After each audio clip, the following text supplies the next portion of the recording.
Realtree's Midwest Whitetail is brought to you by Cabela's, Easton Arrows, Frigid Forage, Fuse, Grizzly Coolers, Hoyt, Hoyman Tree Saws, Muddy Outdoors, and Realtree. Well, it's just about sunrise here in the morning of November 16th. And it's another perfect November morning. Heavy frost on the ground, temps in the low 20s. Just a cool morning to be in the tree. And I'm in another pretty neat looking spot on the new farm. Like I said, it's just about sunrise now, but I got to the farm at 4 o'clock this morning. A couple of reasons. I'm way back in here on this peninsula, so I wanted to try to beat the deer back in here, and I also had a long walk to get in here. Kind of walked a little bit of a slough as far as I could, and the rest I just walked just a couple low spots. But as far as I know, I got in pretty clean. The wind is not what it's doing, what it's supposed to be doing so far, so hopefully it straightens back out. It's supposed to have a northwest switch in the northeast, and right now it's basically blowing south-southwest. It doesn't seem like this is the kind of spot that the wind would swirl, so I'm hoping it's just light and variable and it eventually will straighten out. Turkey gobble back there. I'm really excited to see what happens in this spot, see kind of what the deer do, if they work their way past me into the peninsula, or I can see a long ways. It's really thick on the ground, but I can see pretty decent ways here in the timber, so I'm really excited for this morning. We had a new buck show up on camera the other day, a good looking 10, so I'd love to get a look at him or one of our other bucks. Really looking forward to this sit.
Well, it's 10:30, and I gotta be quiet because that buck and doe are still bedded right there.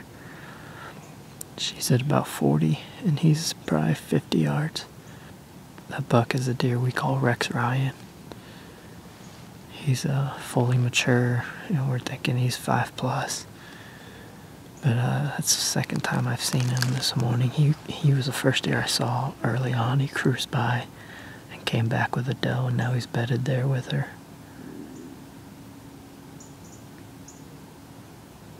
That's kind of cool to see. And there's also that 1.5-year-old that keeps pestering him. He's bedded on the other side of Rex. It was just kind of funny to watch.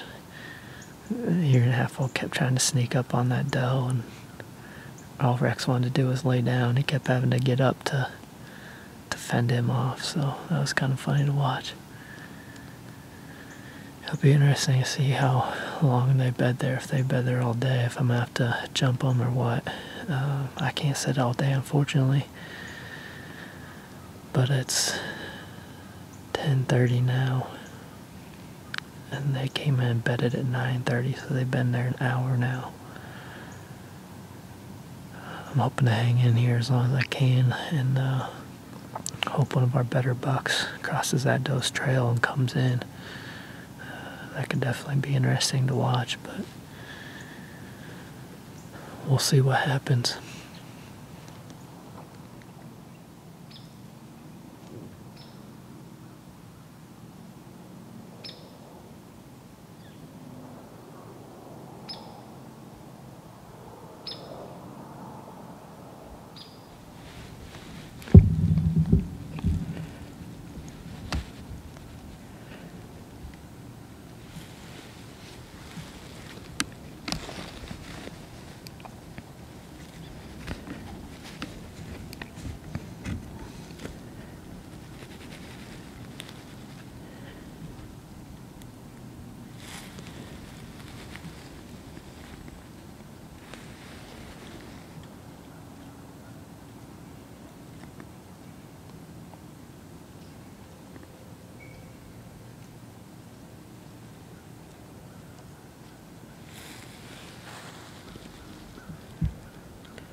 It's about 11:15 now, and that was a pretty cool encounter. That's a buck we call Eli, and man, he was at 25 yards. But unfortunately, I was facing this way to film that bedded doe and bedded buck, Rex Ryan, and the doe was facing me, so I kind of stopped paying attention to what was behind me because I didn't want to do too much moving.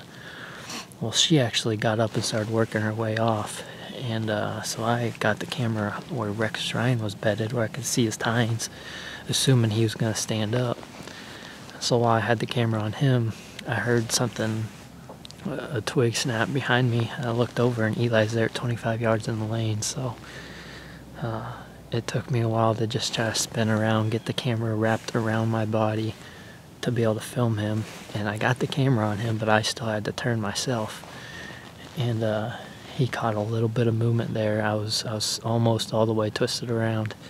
He caught a little bit of movement and it spooked off, but he wasn't spooked terribly bad. I think he just knew something wasn't right when he caught that little bit of movement. You know, he stopped at 100 yards and was kind of looking, didn't really know, and he walked off normal after that. So he wasn't spooked too bad, but just a good-looking 8. Mike actually filmed him last night. He was with the doe last night when Mike was walking into the stand. And obviously he didn't have a doe this morning, but cool to see him up close. You know, when we first started getting pictures of that deer, we called him an obvious 5-year-old and had him on the list. However, every card pull since then, he's losing weight. His body's getting a little bit smaller, so Mike and I will have to make a decision on that deer. And body-wise, he looks like a 4-year-old now, but that wasn't the case a few weeks ago. In the face, he still looks like a mature deer, but it's just hard to say without history with any of these bucks. But nonetheless, he's a good-looking 8-point, and good to see him and get footage of him. So I am gonna start packing things up and get down. The wind is becoming more and more easterly. It's switched around from northwest this morning to northeast to east, and it's going to be southeast basically in an hour or two. So I need to get a straight east wind. It's not good for this spot, and the southeast is even worse. So I'm going to get down, get out of here, and decide whether or not I can hunt this afternoon or not. So it was a good morning, and little by little we keep learning this place.